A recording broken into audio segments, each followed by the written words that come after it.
কেমন আছো সবাই? আশা করি সবাই নিশ্চয়ই ভালো আছো, সুস্থ আছো। আমরা সবাই ভালো আছি। আজকে তোমাদের সাথে শেয়ার করব একটা ভিন্ন স্বাদের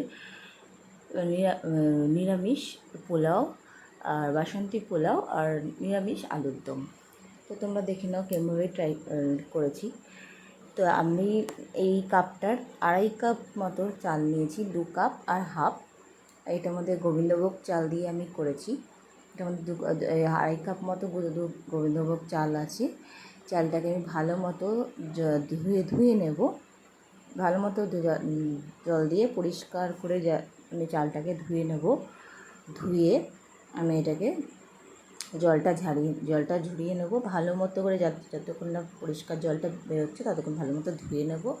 ধুয়ে আমি এটা মেলা থেকে কিনেছিলাম, একটা ঝুড়ির মতো, ছাঁকনির মতো, ছাঁকনিতেও করা যায়, আটা চানিতে তার মতো করা যায়। সেরকম চালটাকে আমি ভালো মতো শুকনো করে জলটাকে ছাড়িয়ে নেবো। একদম চালটা শুকনো রাখতে হবে, শুকনো করে দিতে হবে। তাই সেখানে আমার দেখো চালটা শুকনো করে ফেলেছি, জলটা ঝরিয়ে ফেলেছি। এর মধ্যে আমি একটু আদাটা বাটা হয়নি, আদাটা একটু গ্রেট করে দিয়েছি। আর আদা গ্রেট করা দিলাম। তার মধ্যে দিলাম একটু ঘিটা সেদিনকেই নতুন এনেছিল আমার বর, তো ঘিটা সেদিনকেই দিলাম সিলটা খুলে।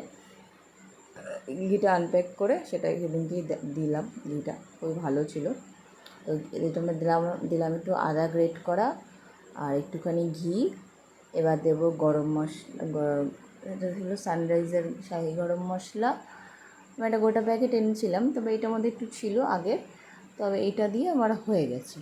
যতটা ছিল অনেকটাই ছিল এটার মধ্যে, তো আমার তো অল্প একটু চাল, তো সেটা দিয়ে আমার এটার মধ্যে হয়ে গেছে। তো দেখো সব কিছু দিয়ে আমি ভালো করে মিক্স করে নিয়েছি। এবার আমি এটার মধ্যে দেবো একটু হলুদ। এটার মধ্যে একটুখানি দেওয়া যায়, ফুড কালারও দেওয়া যায়। তোমার এই ফুড কালারটা আমার কাছে ছিল না, অনেকে ফুড কালার ব্যবহার করে, তো আমার ফুড কালারটা আমার কাছে ছিল না। তো আমি একটু সামান্য পরিমাণে হলুদ দিয়ে নিয়েছি।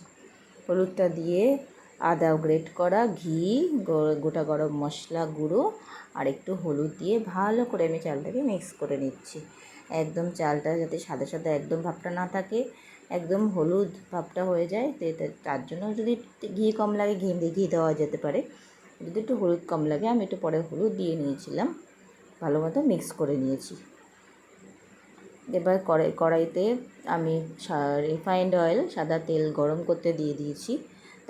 তার মধ্যে আমি এখানে আগে থেকে কাজু কিশমিশ ধুয়ে রেখেছিলাম, সেই কাজু কিশমিশটা আমি ভেজে নিলাম। ভালো করে, একটু হালকা লালচে লালচে করে ব্রাউন শেডের করে ভাজতে হবে।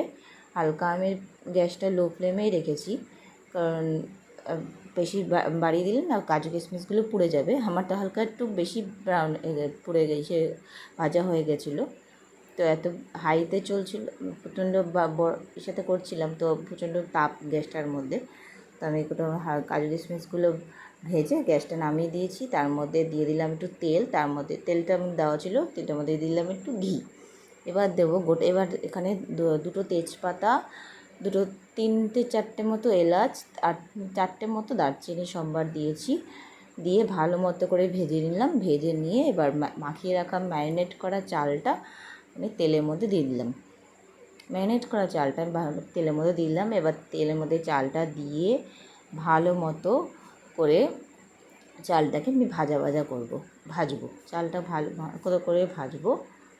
ভেজে ভালো মতো করে চালটা ভেজে নেবো। হালকা যখন তেল থেকে কড়াই থেকে হালকা হালকা পড়ে মানে ঝরঝরা হয়ে যাবে চালটা, তখন চালটা ভালো মতো করে ভেজে নেবো।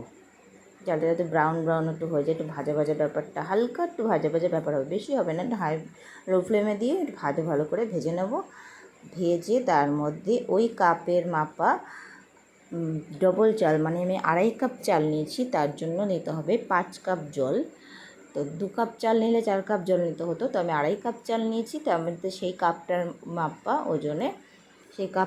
মাপা ওজনে আমি জল নিয়ে নিয়েছি। এখানে জলটা দিয়ে ভালো মতো মিক্স করে দিলাম। ভালো মতো জলটা দিয়ে মিক্স করে নিয়েছি। এখানে ভালো মতো জলটা মিক্স করে দিয়েছি। মিক্স করে তারপরে কিছুক্ষণ 5 মিনিট ঢাকা দিয়ে রাখতে হবে। ঢাকা দিয়ে রেখে দেখো আমার চালটা সেটা পোলাওটা একদম ঝরঝরে হয়ে গেছে। এটা অনেক পরে মিক্স করে 5 মিনিট ঢাকা দিয়ে রেখে কিছুক্ষণ তারপরে ওই কাপের মাপেই কিছুটা চিনি দিয়ে দিতে হবে। ওই কাপের মাপে একটুখানি কম চিনি দিয়েছিলাম। আর দিয়ে দিয়েছিলাম 3-4টে কাঁচা লঙ্কা চিরা দিয়ে, আর একটু দিয়ে দিয়েছিলাম সামান্য স্বাদ মতো নুন। আমি একদম সেদিনকে একদম টেস্ট করে নিই, এই নিয়ে সেকেন্ড টাইম করছিলাম, তো দিয়ে দিয়েছিলাম স্বাদ মতো নুন দিয়ে আমি একদম ঢাকা দিয়ে রেখে দিয়েছিলাম। এইটা একদম পোলাওটা দেখো ঝরঝরে কী সুন্দর পোলাওটা হয়ে গেছে। এটা তোমরা ট্রাই করতে পারো, কমেন্ট করে জানিও কেমন হয়েছে। বাই।